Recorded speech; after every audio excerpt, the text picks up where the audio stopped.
La France vient de réparer une injustice de l'histoire. Les restes de la Vénus hottentote vont en effet être restitués à l'Afrique du Sud. La proposition de loi a été votée à l'unanimité aujourd'hui au Sénat. Cette jeune femme avait été exhibée comme un animal de foire en Grande-Bretagne et en France au XIXe siècle.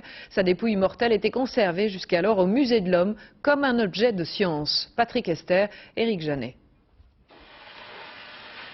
Elle habite depuis 26 ans dans cette caisse des réserves d'anthropologie au 3e étage du Musée de l'Homme.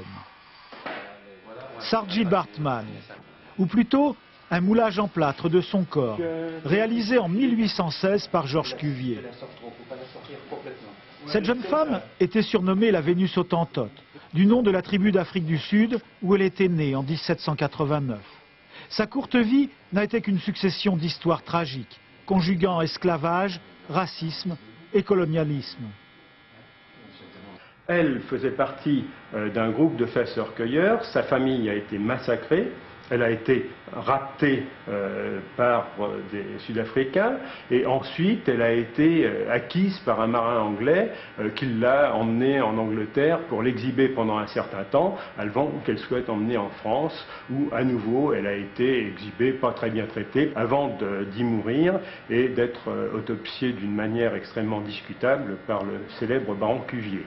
Elle est morte en décembre 1815 et Cuvier, qui s'était intéressé à elle et qui l'avait fait venir au Muséum d'histoire naturelle pour l'examiner, pour la faire examiner par ses collègues, s'est fait livrer le corps de la Vénus, l'a disséqué, a enlevé son squelette, a enlevé ses organes, a moulé son corps et ce sont ces pièces qui sont encore actuellement au Musée de l'Homme, non plus montrées au public, où elles ont été montrées pendant des décennies, en attendant une éventuelle restitution à l'Afrique du Sud.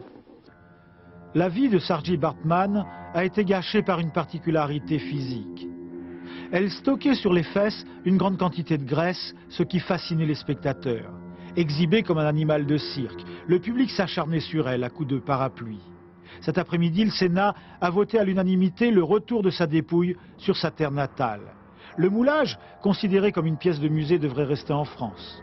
Mais son squelette va enfin pouvoir recevoir une sépulture digne de l'être humain qu'elle était.